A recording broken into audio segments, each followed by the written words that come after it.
preciosa noche la enseñanza de la palabra de nuestro Dios. Para ello le invito a abrir la escritura en el capítulo número 8. Recuerden que estamos analizando los días domingos por la noche este preciosísimo libro, como lo es el libro del Apocalipsis. Así que venga conmigo a la escritura, ¿sí? Al capítulo número 8.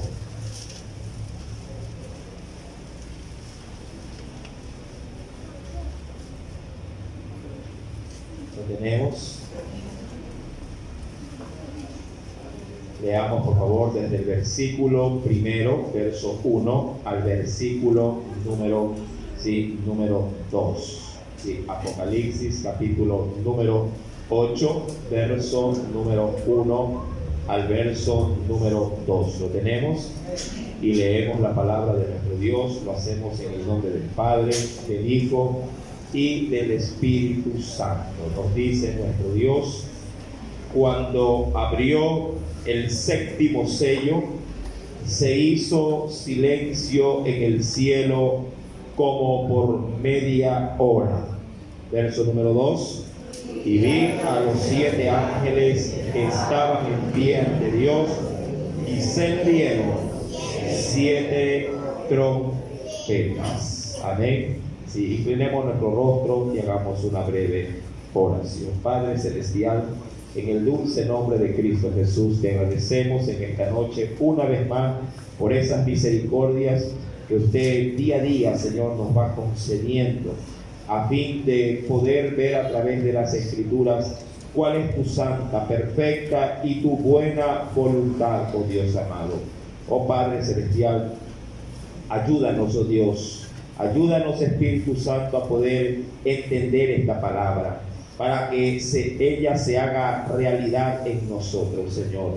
Ayúdanos, Espíritu Santo, ya que necesitamos de manera permanente estar atentos, oh Dios amado, a la voz que usted a través de la Biblia, Señor, nos declara día a día, Señor amado, su voluntad, con la intención de que tu pueblo pueda crecer y pueda a su vez también, Señor, alertar a quienes desconocen de estas Escrituras.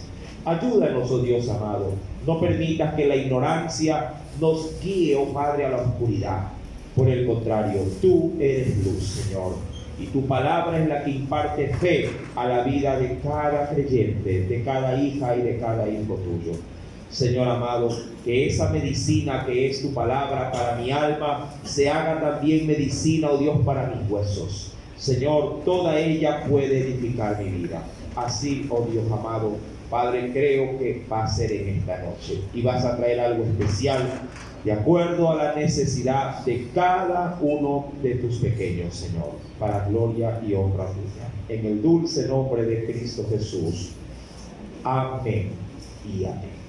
Bien, mis amados, vamos a dar obviamente lectura al capítulo número 8. Bueno, les cuento que tenemos actualmente un inconveniente con la computadora, y eso no nos va a permitir a pasar las diapositivas, y aun cuando las tengo aquí en el pendrive, bueno, estamos por el momento un poco limitados a esto. Espero en Dios la próxima semana poder adquirir una nueva, porque ya la que teníamos está prácticamente inservible. No pensaba que tenía daño en el disco duro o algo semejante, pero ya me dijo el técnico que es en el disco madre, en la mainboard. Entonces ahí la cosa se complica un poco más. Bueno, dada esta aclaración, porque creo que es necesario que usted la reconozca, vamos a proceder con la enseñanza. Verso número 1. Cuando abrió el séptimo sello. Mi amado, este sello es obviamente el sello final, el cual tiene aprisionado, por decirlo de alguna forma, todo el contenido que posee el rollo. ¿Qué rollo? El rollo que está en las manos de aquel que está sentado en el trono. ¿Qué trono? El trono de Dios, el cual Juan, siendo un espectador de los eventos apocalípticos o los eventos del porvenir, ha tenido de Dios el privilegio de presenciarlo. Para aquellos que por primera vez vienen en esta noche a escuchar esta enseñanza, Mi amado, hoy estamos analizando los eventos del porvenir a través del libro de Apocalipsis. Y a Juan se le ha mostrado todas las cosas que habrán de suceder pronto, muy pronto. Dentro de esas cosas, mi amado, en esta parte final del estudio de Apocalipsis, a Juan se le permite ver de parte del Señor, todos los ayes, ¿qué más? Todos también las endechas y las lamentaciones que el mundo entero habrá de sufrir en el porvenir. Todos esos juicios están escritos en un rollo delante de Dios, pero Él los tiene en su mano. Ahora bien, Dios quiere dar a conocer todo lo que habrá de suceder pronto, pero no se ha encontrado alguien digno de poder siquiera ver o mucho menos abrir el rollo. Hasta que luego de una extenuada búsqueda se detecta de que hay alguien que es digno de poder merecer, no solamente verlo, sino tomar y desatar los candados que tiene para ver su contenido. Ese es el Cordero que está allí como inmolado, dice la Escritura, del cual se hace referencia que es el mismo Señor y Salvador Jesucristo. Él, mi amado, ha permitido de parte de Dios tomar el rollo y comenzar a aperturar cada uno de sus sellos. Cada sello, como usted lo sabe, emite para sí un juicio de Dios. Pero al capítulo 8, ya avanzando en la apertura de cada uno de los sellos, en el capítulo 8 se da continuidad a algo que estuvo detenido hasta el capítulo número 6. ¿Recuerda usted? Y hasta el capítulo número 6 se aperturaba de manera ordenada cada uno de los sellos. El primero hablando de un jinete, el segundo hablando de 4 jinetes en los 4 primeros sellos. Luego en el quinto sello se da el Señor a mostrarle a Juan a los que han sido, y diríamos, mártires de la iglesia y que están debajo del altar clamando a Dios por justicia. Ya en la apertura del sexto sello, mi querido hermano, algo tremendo ocurre. ¿Qué es eso? Toda la tierra sufrirá un estrago único. La tierra se moverá de su lugar. Para todo esto manifestar, mi amado hermano, aquel que habría de venir para poder, obviamente, juzgar a los hombres. Hasta ahí el capítulo número 6. Y en el capítulo 7 se da una pauta como de descanso para poder redimir tanto a las naciones como a la nación de Israel. Con la nación de Israel lo hace sellando a 144,000, mientras que en las naciones todas el Señor atrae para sí a los congregados, diríamos así, a esa gran boda del Cordero. Miles de personas, millones de personas, incontables, han sido salvadas a través de todos los tiempos y se encuentran, llamados, en la misma presencia de Dios, dispuestos para poder hacer una nueva etapa en sus vidas junto a su Creador. Pero cuando se vuelve al capítulo 8, se retoma la apertura de los sellos. Ahora bien, en el versículo primero dice el Señor, cuando abrió el séptimo sello, que es el último de esos 7, para poder terminar de abrir el rollo y leer el contenido, cuando abrió el séptimo sello, dice la Escritura, se hizo silencio en el cielo como por media hora. Ahora bien, mi querido hermano, yo creo que es muy meritorio poder tener un poquito, no solamente de disposición para poder aceptar ciertas verdades de la Escritura, sino también dar lugar, como lo he venido también mencionando a lo largo de estos estudios, dar lugar a la fe y no a la razón. Apocalipsis, al igual que cualquier otro libro de la Biblia, debe de ser visto de manera objetiva cuando Dios quiere ser objetivo, pero también debe de ser visto mediante la fe, cuando debemos de nosotros, obviamente, de manifestar fe para creer lo que la Biblia tiene que decirnos. Fe, mi amado, porque a la verdad sin ella es imposible poderle agradar a Dios y poder aceptar las verdades que salen de su boca. Ahora, dicho esto, dice la Escritura que cuando se apertura el séptimo sello, si se hace un silencio en las alturas. Este silencio, si han tratado de darle cierto tipo de connotaciones, de interpretaciones, pero la verdad, diríamos que podríamos llegar a elucubrar un sinnúmero de cosas, pero ¿cómo poder realmente entender a qué se debe ese silencio? Mi amado, hay quienes han dicho de primera mano que ese silencio se debió porque las huestes espirituales del cielo, si ya de un momento a otro, si desalojaron ese tabernáculo donde Dios estaba en su trono. Es decir, ellos sí se mantuvieron a distancia por lo que vendría como castigo divino sobre la tierra, dejando que sea solamente Dios el único, si diríamos, protagonista de lo que habría de venir. Pero eso, insisto, es simplemente una mera suposición. Queriendo también, mi amado, darle algo un poquito más bíblico para poder entender a qué se le dio ese silencio. Mi amado, hay quienes dicen que en ese momento también el cielo se vació para que cada ángel descienda con Jesús y se lleve a cabo el rapto de la iglesia. Insisto, son meras suposiciones. Pero, ¿qué podríamos nosotros de pronto cotejar dentro de la Escritura? Acompáñeme por favor a la Biblia, porque creo yo que ella de a poco nos va a comenzar a dar revelación a este texto. Venga conmigo, mi querido hermano, y acompáñeme al libro de los Salmos. Quiero tomar un precedente bíblico, mi amado.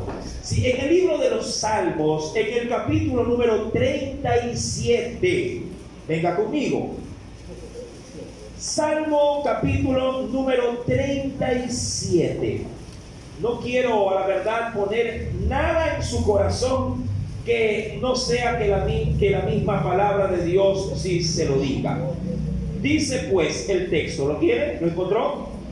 Salmo capítulo número 37. Dice el Señor lo siguiente. Versículo número 7 leeré hasta el versículo número 9. Dice el Señor: guarda silencio, dice la Escritura, guarda silencio ante Jehová y espera en él. No te alteres con motivo del que prospera en su camino, por el hombre que hace maldades. Deja la ira y desecha el enojo. No te excites en manera alguna a hacer lo malo, porque los malignos serán destruidos. Sí, versículo número 9. Pero los que esperan en Jehová, ellos heredarán, dice allí, la tierra. Ahora, ¿por qué hago leer este texto? Por el contexto. ¿A qué me refiero, mi querido hermano? Cuando yo leo el contexto del capítulo número 8, verso primero, llamado, esto me ayuda a mí a entender muchísimo del porqué de ese silencio. Ya que cuando no pierda Salmo, téngalo abierto, sí, vuelva nuevamente por favor al libro de Apocalipsis capítulo número 8. Dice pues el Señor en el versículo, voy a saltar del verso 2, versículo número 3. Dice el Señor: otro ángel vino y se paró ante el altar con un incensario de oro, y se le dio mucho incienso para añadirlo a las oraciones de quienes, de todos los santos, sobre el altar de oro que estaba delante del trono. Ahora, para los que hemos venido consecutivamente al estudio de Apocalipsis, mi amado, cuando uno retrocede un poquito a la apertura del quinto sello, venga conmigo por favor, sí. Y nos dice el Señor en el versículo número, capítulo 5, verso número 8. Quiero recordar esta parte. En Apocalipsis, capítulo número 5, verso número 8, sí, nos dice el Espíritu Santo, verso 8. Cuando hubo tomado, ¿Sí? ¿Lo tenemos? ¿Sí? Y cuando hubo tomado el libro, los 4 seres vivientes, dice allí, y los 24 ancianos se postraron delante del Cordero. Todos tenían arpas y copas de oro llenas ¿de qué? Llenas de incienso, que son las oraciones de ¿quiénes, mi querido hermano? Que son las oraciones de los santos. Añade esa última parte, por favor, a tu memoria. ¿Cuál? Esta. Copas de oro llenas de incienso, que son las oraciones de los santos. Ahora, al capítulo número 6, versículo, acompáñame por favor, versículo número 9. Quiero que vaya guardando en su memoria ciertas pautas bíblicas. En el capítulo 6, verso número 9, adicional a eso se nos dice: cuando abrió el 5º sello, vi bajo el altar las almas de los que habían sido muertos por causa de la palabra de Dios y por el testimonio que decían, y clamaban, que es un sinónimo de oración, y clamaban a gran voz diciéndole: ¿hasta cuándo, Señor, santo y verdadero, no juzgas y vengas nuestra sangre en los que moran? Dice allí, ¿en dónde? En la tierra. Mi amado, en el contexto, considerando lo que se leía en Apocalipsis 5, versículo 8, y capítulo 6, verso número 9, cuando retomamos el capítulo número 8 de Apocalipsis, mi querido hermano, si en el versículo número 3, ese ángel, mi amado, que habría de aparecer en el escenario, se para, dice la Biblia, delante del altar. ¿Qué altar? El altar donde se encuentran abajo, por decirlo de alguna forma, ¿quiénes? ¿Quiénes? Las almas que estaban clamando, que estaban orando a Dios, pidiéndole ¿qué cosa? Que se haga justicia. Y en el capítulo número 5, verso 8, se dice que esas oraciones, mi amado, están representadas ¿en qué? Están manifestadas o representadas en incienso, los cuales han sido depositadas en una copa de oro. Cuando leo pues el verso 3 del capítulo 8, dice el Señor que ese ángel se pararía ante el altar con un incensario de oro, y se le dio a ese incienso que ya tenía esa copa, se le dio mucho incienso adicional para añadirlo a las oraciones de los santos sobre el altar de oro que estaba delante de ¿quién? Delante del trono.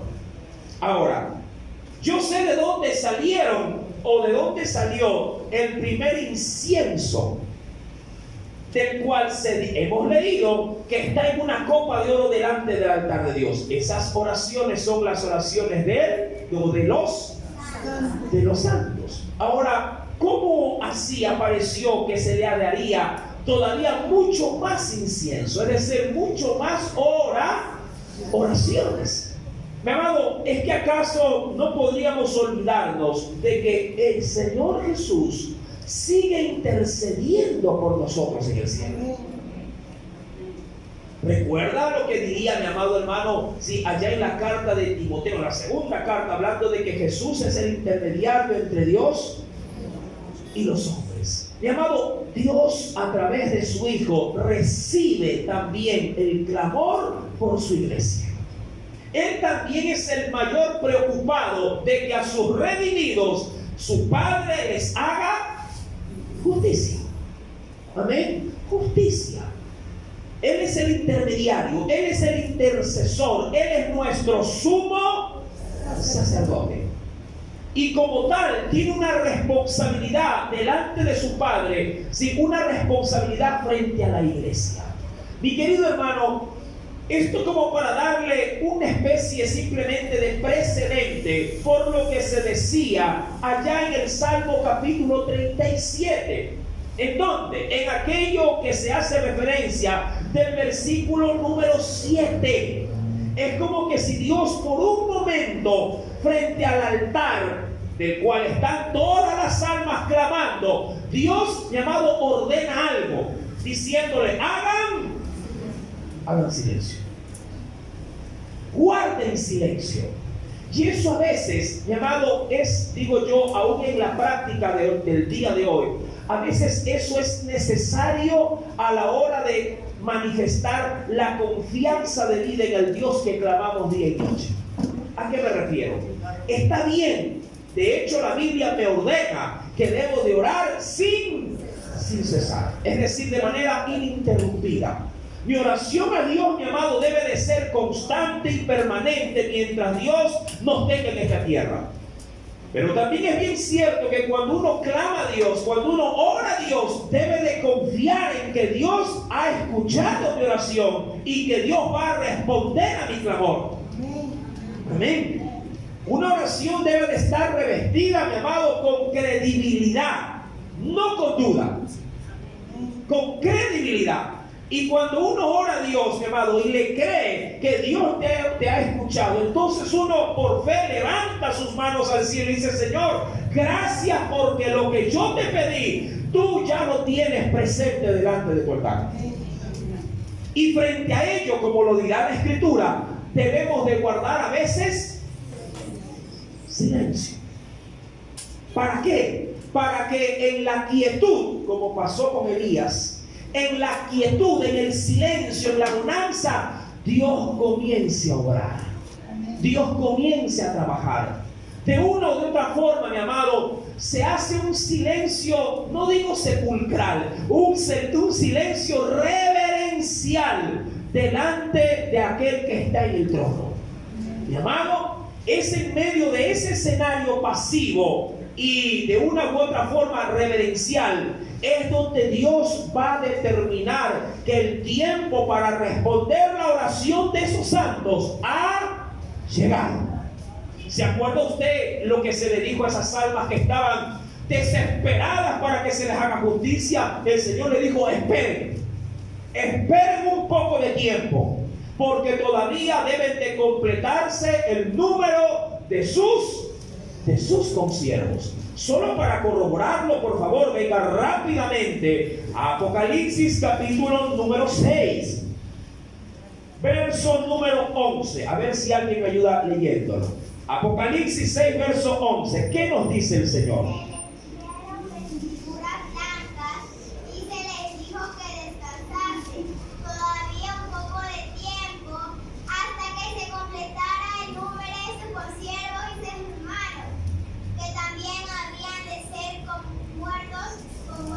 Amén. La voy a coger como mi monaguillo. Mi querido hermano, el Señor les dijo en pocas palabras, esperen en silencio. Porque si la hora de su juicio, hay una alabanza y el texto de Apocalipsis lo dice, porque las horas de su juicio han llegado. Mi amado, y si Dios manifiesta su juicio, ¿quién podrá detenerlo? ¿Qué oración podría aplacar la ira de Dios una vez que ésta se desencadena o se lleva a cabo? Cuando retomo pues el capítulo número 8, volviendo por favor al verso primero, que es el texto que estamos analizando, dice el Señor, cuando abrió el sexto sello, se hizo silencio en el cielo como por media hora. Ahora, mi querido, es importante considerar que cuando se apertura el último sello, automáticamente está implícito ¿qué otra cosa? ¿Ah? ¿Qué implícitamente está ya al descubierto? ¿Ah? Sí, pero siendo más estrictos a lo que se ha venido estudiando. ¿Qué cosa es lo que implícitamente ya está listo? Ya está listo, ¿qué cosa? El rollo para ser leído. Es implícito. Es como que si, mire que siempre le he puesto esta analogía, es como que si usted ya luego de llegar a su casa ha abierto a las 7 candados, automáticamente la puerta ya está abierta y puede entrar. Por eso, mi amado, la pausa, para que el hombre sí pueda ver la diferencia entre la apertura de los sellos y la ejecución de los juicios de Dios. La apertura del séptimo sello dará como consecuencia, mi amado hermano, la apertura del sonar de, y eso más adelante lo veremos, el sonar de 7 trompetas. Donde obviamente cada trompeta, mi querido hermano, sí será el desencadenar de juicios que van añadidos o sumados a la apertura también de los sellos.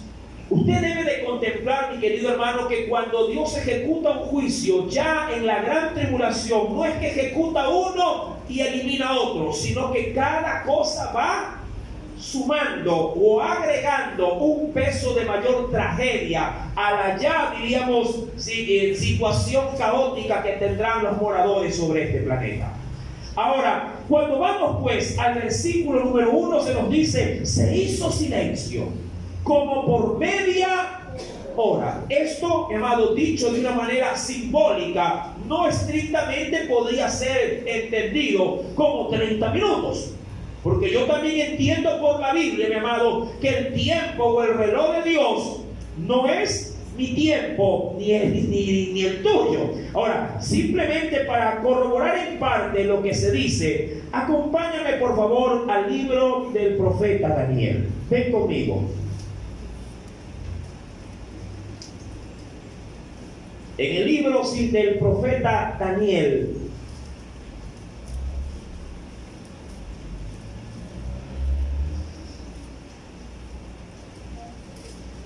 en el capítulo número 7, libro del profeta Daniel, capítulo número 7. Miremos qué nos dice el Señor aquí. ¿Lo tiene, mi querido hermano? Libro del profeta Daniel, capítulo número 7, versículo,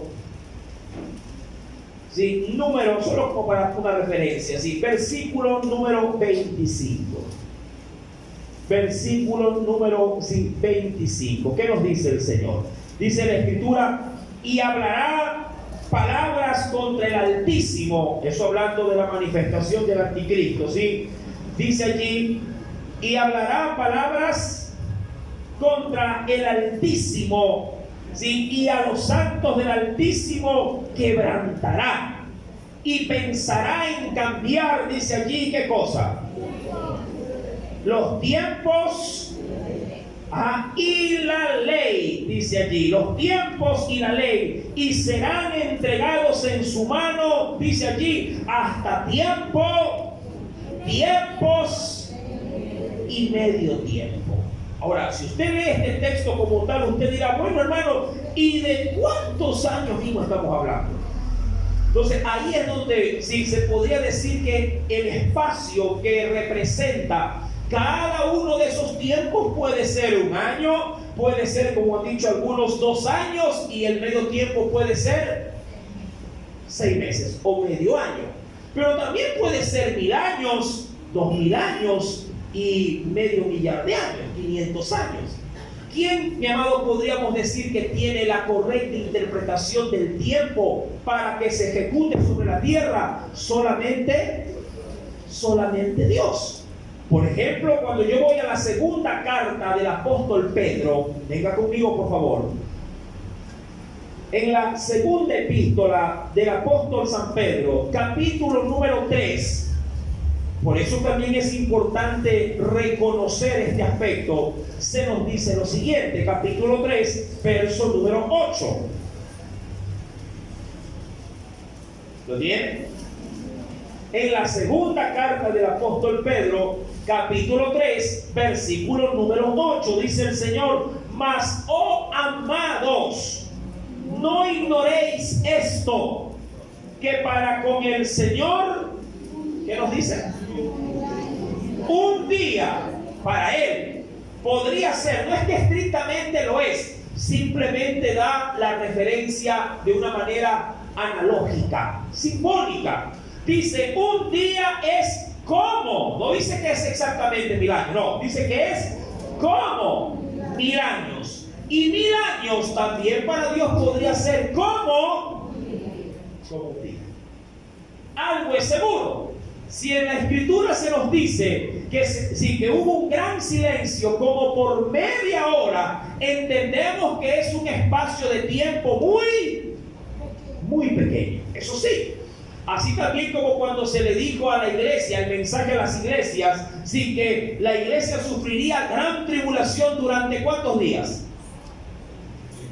10 días. No estrictamente habrían de ser 10 días, sino un periodo de tiempo corto de sufrimiento. Mi querido hermano, ahora, si usted quiere ser literal, bueno, seamos literal y digamos 30 minutos y no nos confundamos más. Pero algo es seguro, el tiempo de ese silencio dará o marcará una pauta entre un antes y un después. En el antes están los sellos. En el después aparecerán, ¿qué cosa? Las trompetas. Amén. Dios tiene un orden, llamado, Dios no es desordenado ni aún para ejecutar sus juicios. Cuando retomamos pues el libro de Apocalipsis, capítulo número 8, ¿qué más pues nos dice el Señor?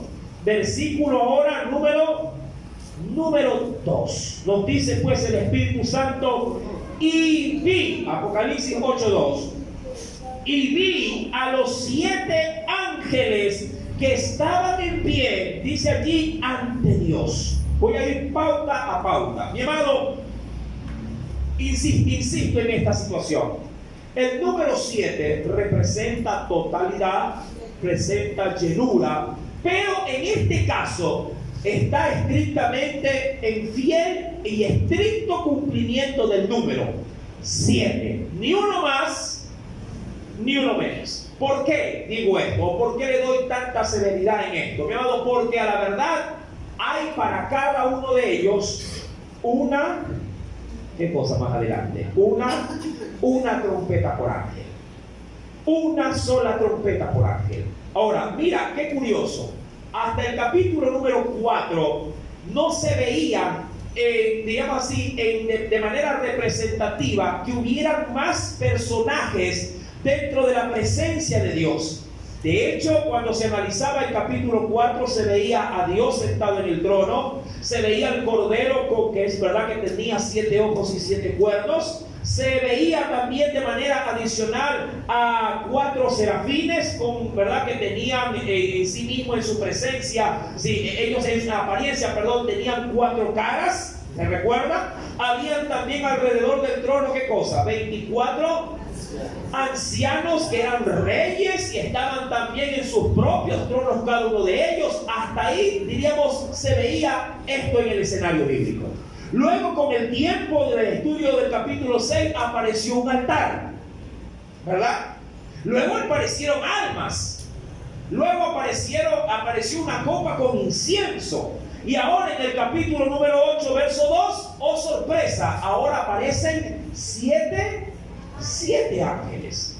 No que no hayan estado antes, pero también, mi amado, podríamos decir que Dios a raíz del rompimiento del 7º sello, dispuso a 7 de sus legiones de ángeles, dispuso a 7 para una tarea específica. El punto es, mi amado hermano, que estos 7 ángeles están a las órdenes de Dios para ejecutarlas de manera inmediata.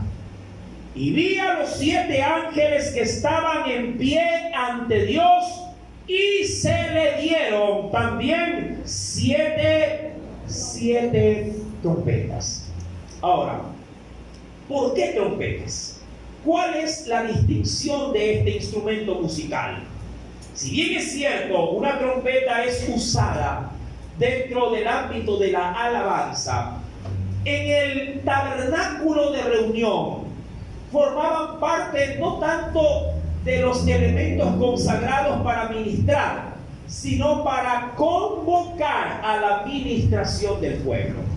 Quisiera ir de primera mano, por favor, para que me acompañe dentro de la Biblia y ver qué tiene de importante la trompeta dentro de los planes de Dios. Esto creo que es importantísimo. Ahora, para ello, mi querido hermano, venga conmigo a la Escritura, vayámonos al Antiguo Testamento. Sí. Vayámonos al Antiguo Testamento. Sí, y veamos cuál era el uso que Dios había dispuesto para poder darle uso a las trompetas. En el libro de Levítico, capítulo número 23, ven conmigo por favor.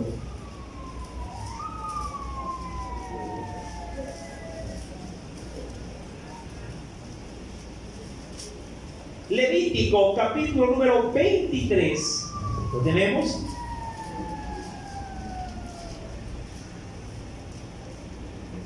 ¿Lo tenemos, mis amados? Sí.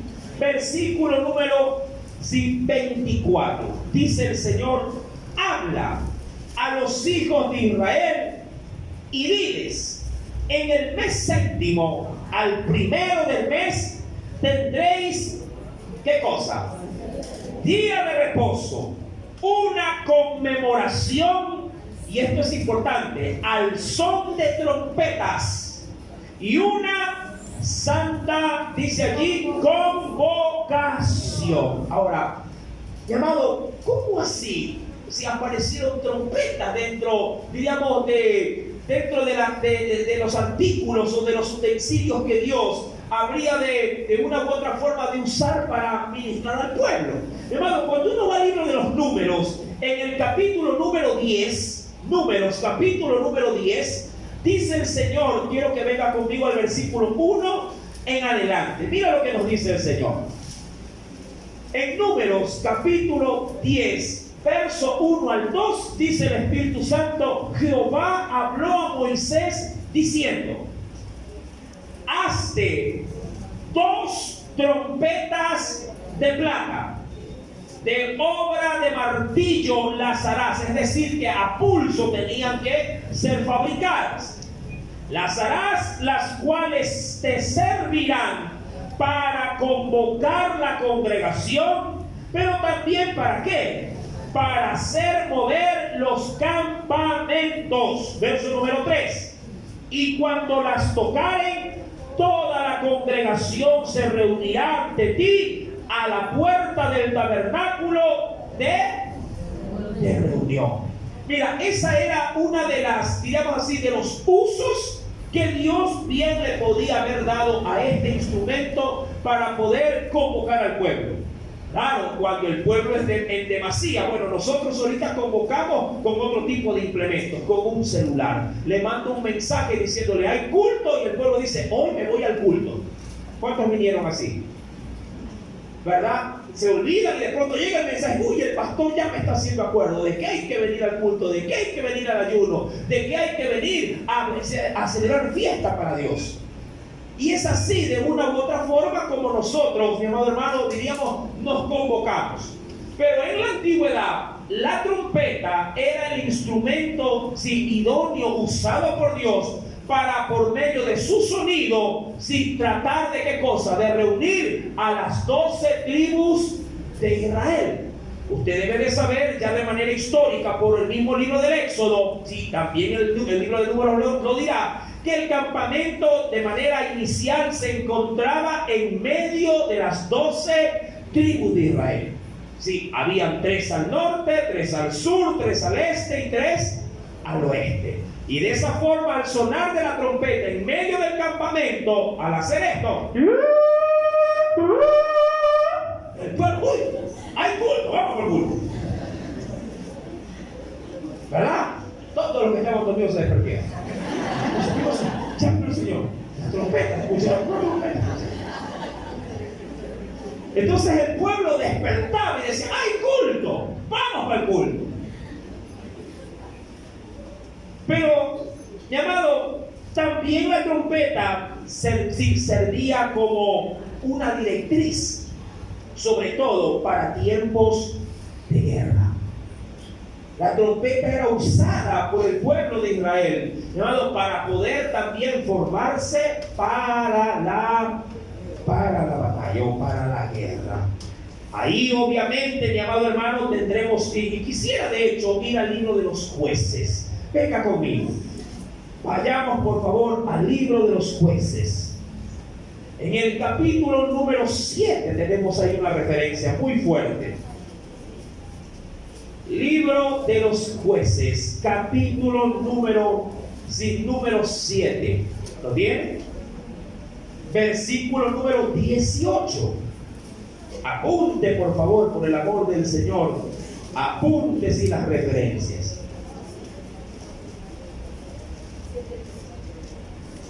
¿Sí? ¿Lo tiene? Jueces capítulo número 7. Verso número 18. Dice el Espíritu Santo: yo, hablando ahí Gedeón, yo tocaré la trompeta y todos los que estarán conmigo, y vosotros tocaréis entonces las trompetas alrededor de todo el campamento. ¿Y qué diréis? Por Jehová y por Gedeón. ¿Y a dónde se iban? A la guerra. ¿Para pelear contra quiénes? Contra los madianitas. Mi amado, venga conmigo, retrocedamos un poquito por favor.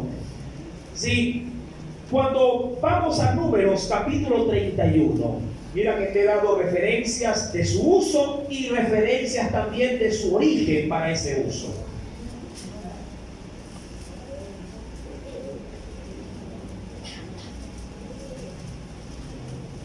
¿Lo bien? En el capítulo 31, no te olvides de apuntar las referencias, ¿sí? Números capítulo 31, verso número 6. Versículo número 6. ¿Qué nos dice el Señor? Dice el Espíritu Santo: y Moisés los envió a la guerra. 1000 de cada tribu envió.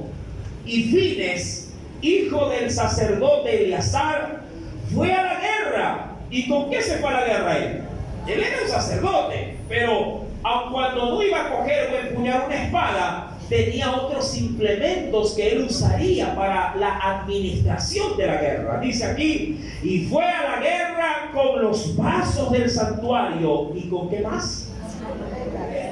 Y con las trompetas. ¿Recuerda cuántas le mandaron a hacer? ¿Cuántas? 2. Sí, y con las trompetas en su mano. ¿Para qué? Para tocar. ¿En qué momento? En el momento de darle inicio al combate, para administrarlo, mi amado hermano, en el momento en sí mismo de la batalla. Ahora, dicho todo esto, o teniendo de una u otra forma, mi amado, estos antecedentes bíblicos, cuando volvemos al capítulo 8 del libro de Apocalipsis, se entiende que cada ángel va a recibir una trompeta. Ahora, el uso de cada sonar de trompeta obviamente es para la guerra, y es Dios que sale a batallar contra los moradores, pero también contra, diríamos así, los gestores de la maldad sobre la tierra, Satanás y todo lo que esto representa. Cada sonar de trompeta va a desencadenar un juicio terrible, mi amado hermano, y algunos tan terribles que el mismo Señor le dirá a Juan que guarde silencio para que no se sepa. Mi querido hermano, cuando volvemos pues al versículo ahora número 3, esperando que no haya dudas, hasta aquí todo está claro, mis amados.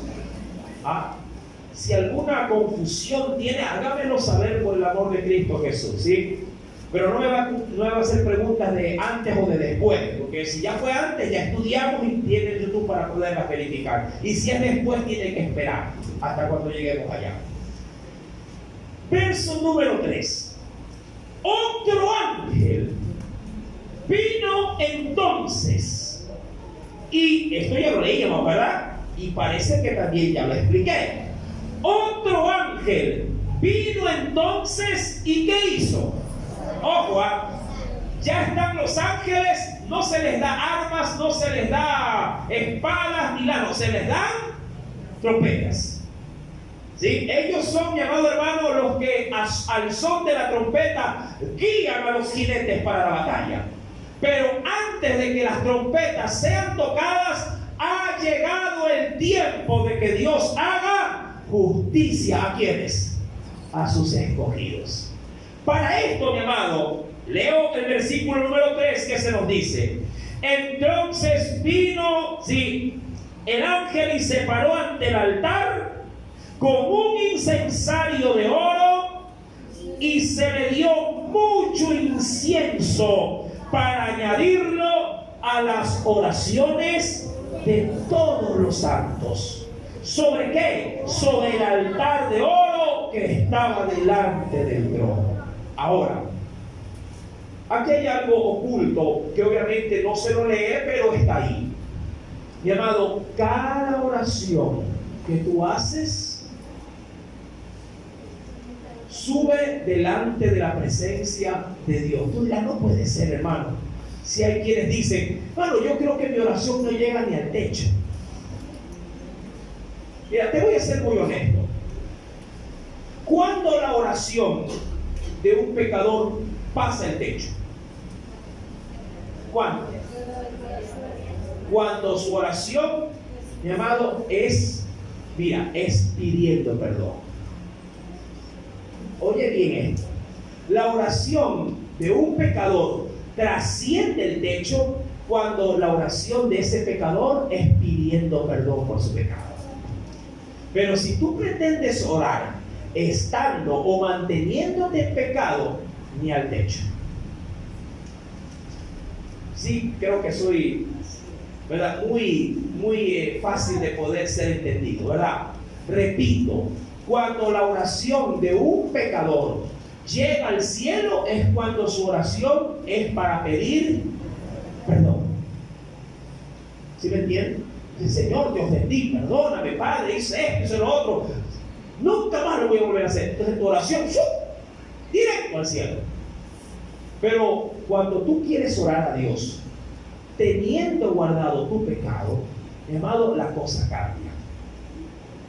Señor, mira a mi hijo que está enfermo, te pido que lo ayudes, pero tienes pecado.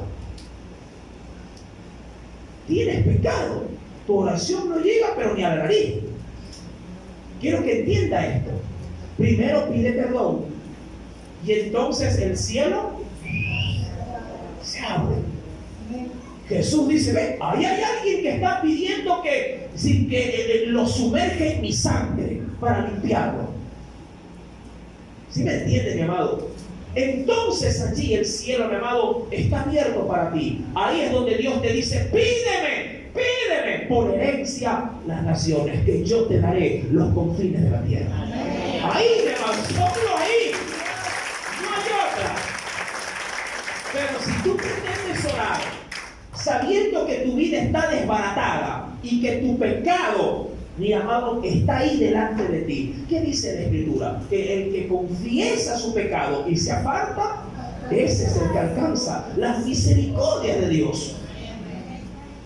Pero si tú estás sumergido en tu porquería y pretendes que Dios te oiga, mi amado, vas a recibir migajas de Dios. Migajas. Lo que tú le lanzas al perro. Tú te comes la presa, ¿y qué le arrojas al perro? El hueso. Y Dios no quiere darte los huesos. Dios quiere darte el pan de la mesa para sus hijos. Pero tienes primero que ponerte a cuentas con Dios. Pide perdón y tu oración a la misma, ahí es donde va, a la misma presencia del Señor. Y Jesús, que es el sumo sacerdote, lo agarra y dice, este huele a mí. Este huele a mí. Pero cuando hay pecado, algo hediondo hay acá. La Biblia dice que somos como olor fragantes los que se salvan, pero en los que se pierden, ciertamente olor de muerte, para muerte. Mira, quiero darte por medio de la Escritura un ejemplo a través de un gran siervo de Dios, un hombre llamado Noé. Ven conmigo, por favor, al primer libro de la Biblia. Mira cómo Dios nos enseña, usando Apocalipsis, para poder revelarnos las enseñanzas más básicas de las Escrituras. Cuando vamos al libro del Génesis, mi querido hermano, sí, luego de que el cataclismo del gran juicio del diluvio vino sobre los hombres, Dios, mi amado, nos da una gran lección espiritual. En el capítulo número 9,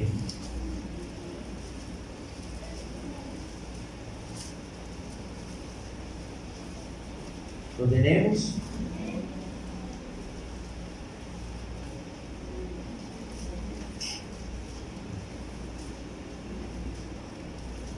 Perdón, 8. Sí, ahí está, 8. Capítulos, una página más atrás, nada más. ¿Ya lo encontró? Verso 18 en adelante. Verso 18 en adelante. No está en el arca. ¿Sí? Él se encuentra ahí más de un año. El diluvio ha durado 40 días y 40 noches. Pero las aguas todavía se mantenían, sí, en inundación todo el globo terráqueo. Pero con el pasar de los meses, mi amado hermano, el arca logró, digamos, encallar. Claro, por la gran subida del agua, logró encallar en uno de los más altos nevados de la actualidad, en un nevado llamado el Monte Ararat. Y ahí el arca se estanca, queda incrustada. Mientras, si los hijos, me imagino, desesperados, y los animales con él también, llamado, si Noé no pretende salir del arca hasta que Dios se lo diga. Y no pasan 40 días, pasa un mes, pasan 2 meses, 3 meses, 4 meses, medio año, 7 meses, 8 meses, pasa más de un año y Noé sigue en el arca y Dios mudo. Versículo número 18. Perdón, el 13 voy a leer desde el 13, solamente para dar un poquito de énfasis a lo que acabo de decir. Y sucedió que en el año 601, recordando que el diluvio fue en el año 600 de la vida de Noé, es decir, que pasó ¿cuánto tiempo? Un año. En el mes primero, el día primero del mes, las aguas se secaron sobre la tierra y quitó Noé la cubierta del arca y miró, y he aquí la faz de la tierra estaba seca. Pero sequé en el arca. Diría cualquiera, ya está seco, vámonos. No, tranquilo, espere.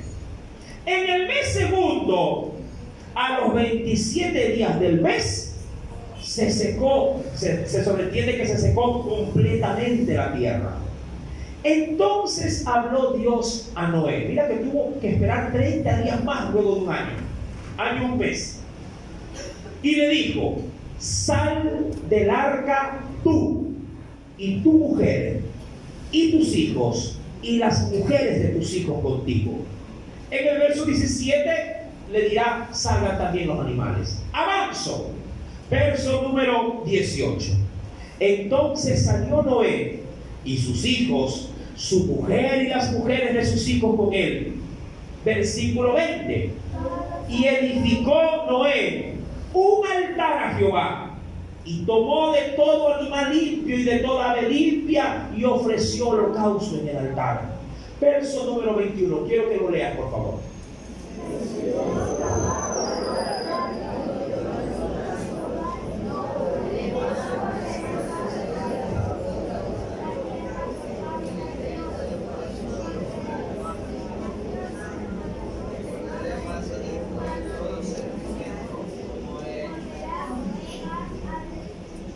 Ahora, ¿qué cosa percibió el Señor, llamado con la acción de Noé? Dice que percibió el Señor olor grato. ¿Por qué, llamado hermano? Porque ahora esta acción obviamente manifestaba la verdadera oración de un hombre justo. Es que cuando alguien que está alineado con Dios ora, llamado, cambia, digo yo, aún el ambiente en el cual Dios quiere manifestarse. Mi querido hermano, cuando yo voy a la Escritura, puedo cotejar que inclusive David decía, suba mi clamor a ti como, dice allí, como en la ofrenda de la tarde, hablando de lo que se quemaba, del incienso que se quemaba cada vez que se hacían sacrificios a Dios. Cuando yo avanzo, mi amado, al libro de Apocalipsis, capítulo número 8, si el altar ahora está inundado, como dice aquí, con un olor agradable, que es el incienso, con un incensario, dice la Escritura, de oro, y se le dio mucho incienso para añadirlo ¿a quiénes? A las oraciones de todos los santos sobre el altar de oro que estaba delante de ¿qué? Delante del trono. Hay un texto, mi amado, que lo he tenido que, a la verdad, rebuscar en la Biblia para poder encontrar esto mismo, pero en el Antiguo Testamento. Recordando que todo lo que Dios mandó que se haga en la antigüedad es una réplica de lo que se hacía en el cielo. En el libro del Levítico, capítulo 16, voy a leer desde el verso 11 en adelante. Libro de Levítico, capítulo 16, verso 11 al 13. Me encanta esto porque ya por medio de la Escritura en la carta a los hebreos, ya el Señor nos dice que Jesús es nuestro sumo sacerdote. Y dice el Señor, leeré desde el verso número 11. ¿Ya lo encontró? Levítico 16, dice el Espíritu Santo, y hará traer a Aarón el becerro que era para expiación suya, y hará la reconciliación por sí y por su casa, y degollará en expiación, que es la limpieza de los pecados, el becerro que es suyo. Después, aquí empiezo, tomará, ¿qué cosa? Un incensario, que obviamente es para quemar incienso. Dice aquí, después tomará un incensario lleno de brasas de fuego del altar de delante de Jehová, y sus puños llenos del perfume aromático, ¿sí? Molido, y lo llevará detrás del velo, es decir, en el lugar santísimo, y pondrá el perfume sobre el fuego delante de Jehová, y la nube del perfume cubrirá el propiciatorio, que es la cornisa donde está obviamente llamado el arca, que está sobre el testimonio. Lo hará por una razón, para que no muera. ¿Por qué? Porque eso simbolizaba, llamado, la oración permanente del clamor de humillación delante de Dios. Y es verdad, mi amado, cada vez que oramos a Dios, debemos de reconocer que vamos delante del Creador, y su creación viene en humillación delante de Él. No pretendas acercarte a Dios con una actitud, ¿sí?, distinta a la de la humillación. A Dios, mi amado, el hombre no le debe de reclamar nada. Debe de, en misericordia, pedirle, mi amado, que nos mire con compasión. Me encantó cuando Jesús le dio a conocer a sus discípulos por medio de una alegoría, ¿sí?, hablando de que dos hombres se acercaron delante del templo, ¿sí?, a pedir supuestamente clemencia de Dios. Mientras el fariseo venía orgullosamente, llamado, vino un publicano que, puesto de rodillas, solamente sabía decir: sé propicio a mí, pecador. Mientras el otro, que era un religioso, parado delante del altar, decía: te doy gracias, Señor, porque no soy como ese publicano. ¿Cómo vienes delante de Dios? La Biblia dice que el que se humilla será levantado. El que se humilla será levantado. ¿Cómo vienes a Dios en oración? ¿Le reclamas acaso? Señor, pero ¿por qué me has salvado? ¿Por qué no me has dado un trabajo? ¿Qué es que te pasa, Señor? Yo no voy a diezmar, ¿ah? ¿Cómo vienes delante de Dios? ¿Pero por qué, Señor? ¿Por qué me pasa esto a mí? Y estás orando. Pareciera que estuvieras reclamando. y haciendo huelga. Hay unos que no hacen ayuno, hacen huelga de hambre. Y Señor, y como no me has dado este milagro, entonces voy a ayunar 3 días. ¿Ah? ¿Qué pensamos? Que Dios es nuestro sirviente, que Él es tu mandadero. Mi amado, Él es tu Dios, y tú eres una hormiga delante de Él. Si Él quiere te aplasta y quedas bien pisado, y nadie tiene, mi amado, de decirle nada a Él. Él da la vida, Él la quita, Él derrama, mi amado hermano, la medicina, pero también hace la llaga. Debes de entender, mi amado, que es Dios, el gran Señor omnipotente y todopoderoso. Yo sé que no podemos entender ante quién estamos cuando oramos. Por lo menos, solo, como dijo Job, de oídas te había oído, pero ahora mis ojos te ven. Y eso cuando lo vi junto al vecino. Ahora, Señor, te estoy viendo. ¿Cómo es que realmente eres tú? Mi amado, humíllate delante de Él. Humíllate. Yo sé que la situación, como las almas del altar en el capítulo 5 y capítulo 6, podrían hacerte caer en una desesperación, de impotencia al ver cómo otros se burlan de ti, cómo otros te humillan, cómo otros te pisotean. Pero tranquilo, mi amado hermano. La Biblia me dice también en la carta de Santiago que no puedo tomar justicia por mano propia. Debo dejar lugar para la ira de Dios. Un día Dios va a ejecutar lo que tiene que ejecutar. Tú, por tu parte, no le pidas a Dios venganza. Pídele por tus enemigos misericordia. No le digas a Dios lo que tiene que hacer. Él sabe lo que tiene que hacer, mi amado. Pero tienes que tener fe y paciencia para esperar cómo Dios va a trabajar en tu determinado problema. Cuando avanzo en la Biblia, mi amado, dice el Señor, versículo 4, y de la mano del ángel, ¿de cuál? No de los 7, de este octavo ángel que está dedicado de manera exclusiva a prestarle la atención a las almas que han estado ahí, clamando, rogándole a Dios que se vengue su sangre. A ellos, mi amado, de la mano del ángel subió a la presencia de Dios, ¿qué cosa? El humo del incienso con las oraciones de los santos. Es como que este accionar, mi amado, este accionar como que llegó pertinentemente en el momento adecuado, justo como para que Dios, antes de que las trompetas suenen, decir, aquí está mi gente. Aquí está mi pueblo. Y están ya vestidos con vestiduras blancas. Por eso es que cuando más adelante se ejecutan los juicios, la iglesia clama al Señor en agradecimiento y dirán, Señor, justos y verdaderos son tus juicios. Mira, aquí en la tierra pedimos misericordia por los pecadores y por nuestros acusadores y por nuestros, digamos así, capataces. Pero cuando lleguemos ante la presencia de Dios luego de que partamos de este mundo, tendremos en Dios la oportunidad para pedirle ya no misericordia, sino justicia.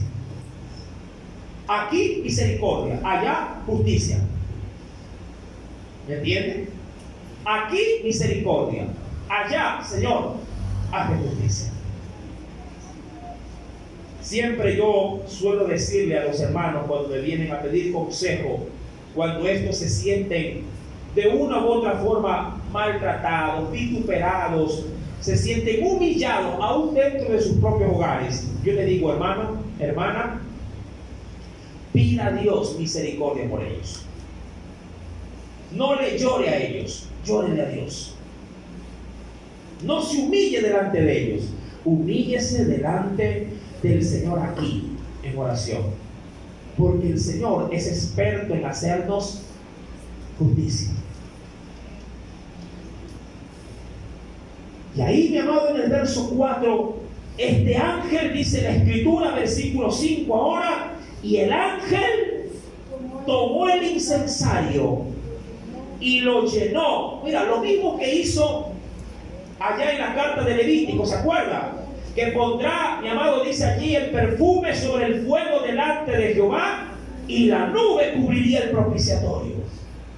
Así también lo hará acá, dice el Señor, versículo número 5, y el ángel tomó el incensario y lo llenó del fuego del altar y lo arrojó a la tierra, y hubo truenos, voces y relámpago y un terremoto. ¿En dónde? Aquí en la tierra. ¿Cuántos se levantaron hoy en la madrugada? Ni tanto, eran las 5:52 exacto. Los que saben roncar dicen, ¿qué pasó en la mañana? Es que si le mueven la cama como que lo maquean, dicen, y se te la van a dormir.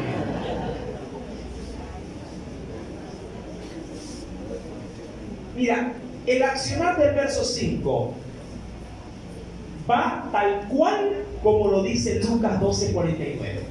Léelo. Hasta aquí llego, de hecho, en el mensaje. En Lucas 12:49 dice algo especial del Señor.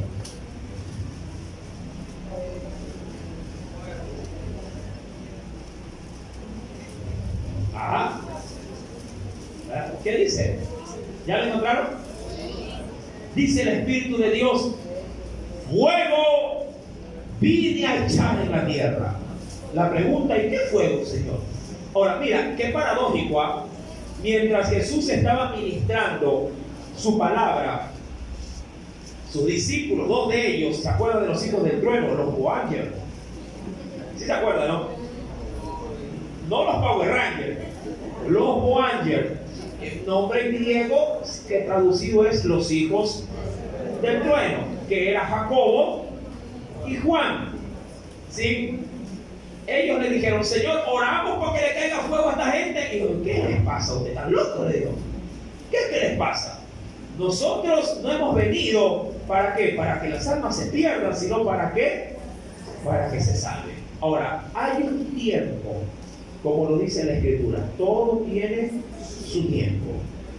Hoy por hoy el tiempo de Dios todavía sigue manifestando salvación, pero va a llegar un momento en que ese tiempo termine. Y cuando ese tiempo, mi amado, tocará su conclusión, entonces ya no habrá oportunidad para la salvación, sino para el castigo. Ahora, ¿cómo quieres tú conocer a Jesús? ¿En qué etapa lo quieres conocer? ¿Como tu redentor o como tu vengador? Recuerda que todo juicio Dios lo ha dado o se lo ha concedido a su Hijo. Todo juicio.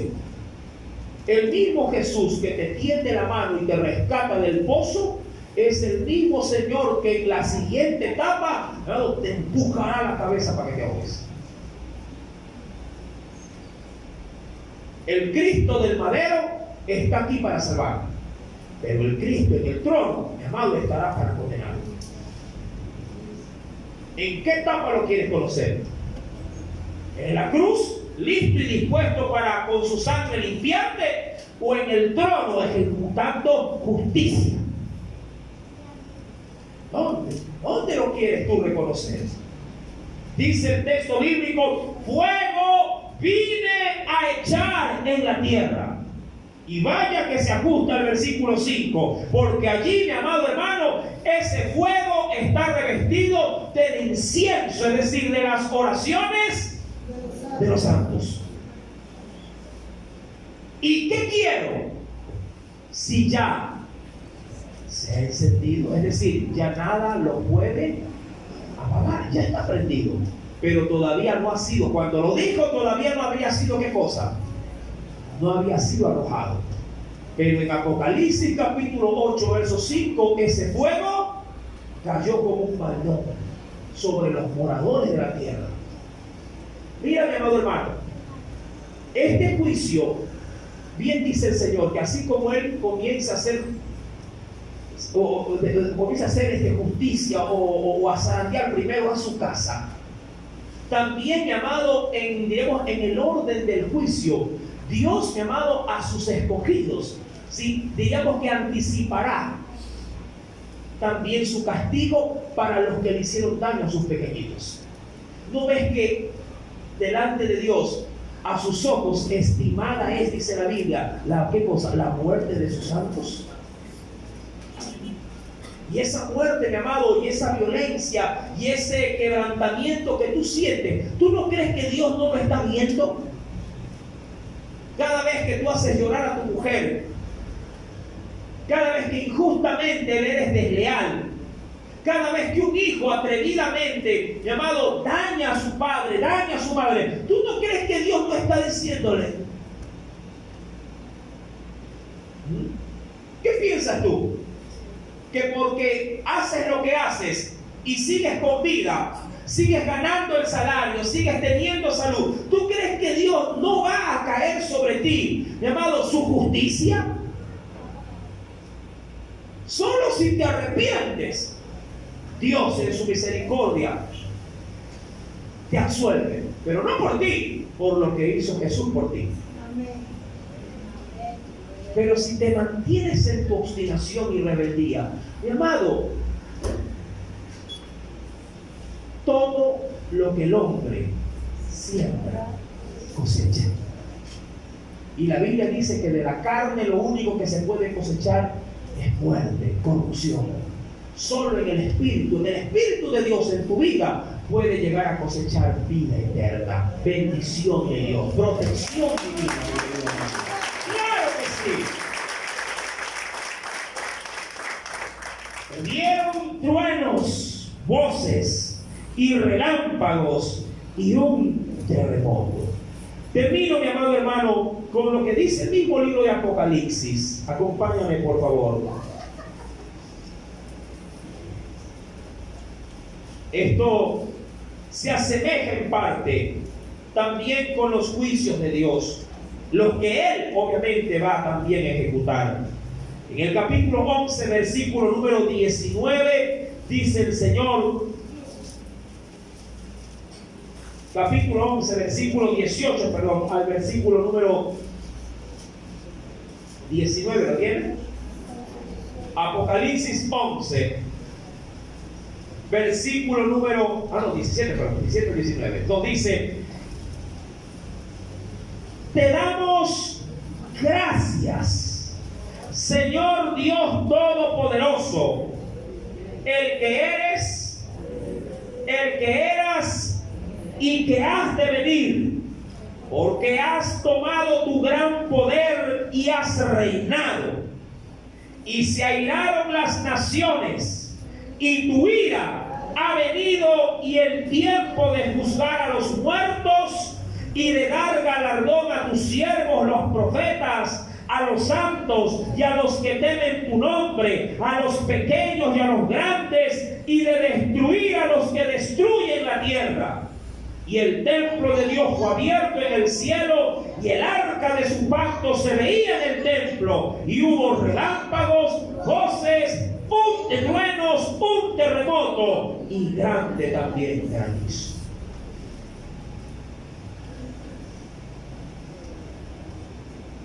Hay una porción bíblica que dice que donde está el cuerpo muerto también están, ¿qué cosa? Donde está el cuerpo muerto, ¿qué puede haber? Los gallinazos. Donde hay pecado, hay castigo. Donde hay humillación, hay perdón. Yo recomiendo, mi amado, que si acaso en tu vida hay pecado, busca prontamente el perdón de Dios. La Biblia es clarísima al decirnos, y valga que lo trille tanto, pero, mi amado, cuando uno en Dios se arrepiente y se aparta de su pecado, alcanza de Dios sus misericordias. Jesús no se ha dado a conocer en este lugar como un Dios implacable, sino como un Dios misericordioso. Aprovecha la misericordia de Dios. busca, mi amado hermano, si sus piedades están dispuestas para ti. Pero entiéndelo, Dios te ama, pero aborrece el pecado que tú haces. Desecha esa maldad, mi amado. Haz lo que Cristo tan placenteramente te hace saber a través de la Escritura, y vivirás, y te gozarás, y formarás parte de la bendición eterna que Dios quiere darte por los méritos de Cristo Jesús. No lo desaproveches, amado hermano, y sé parte de los redimidos, pero nunca de los condenados. Amén. Espero que el Espíritu Santo haya hablado a tu corazón como también lo ha hecho conmigo. Aleluya. Alabamos a Cristo. Oremos a nuestro Dios. Amado Padre Celestial, gracias por estos primeros 5 versículos. De aquí en adelante, las trompetas sonarán.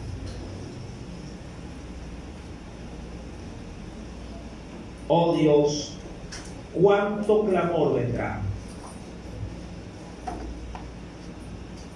cuánto llanto, cuánta desesperación. Hay algo curioso. Aquí es donde se suele decir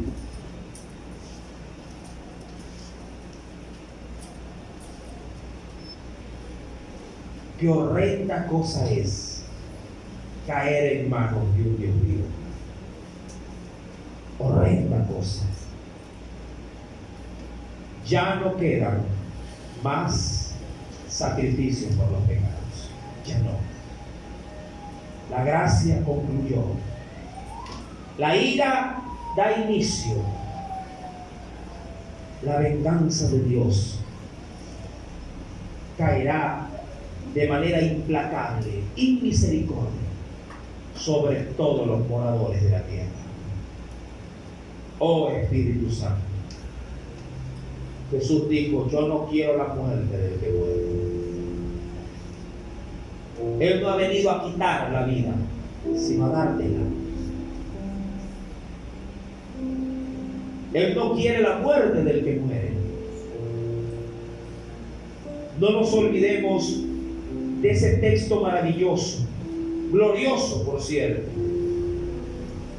que le precede al texto tan conocido de Juan 3:16. Dice el Señor: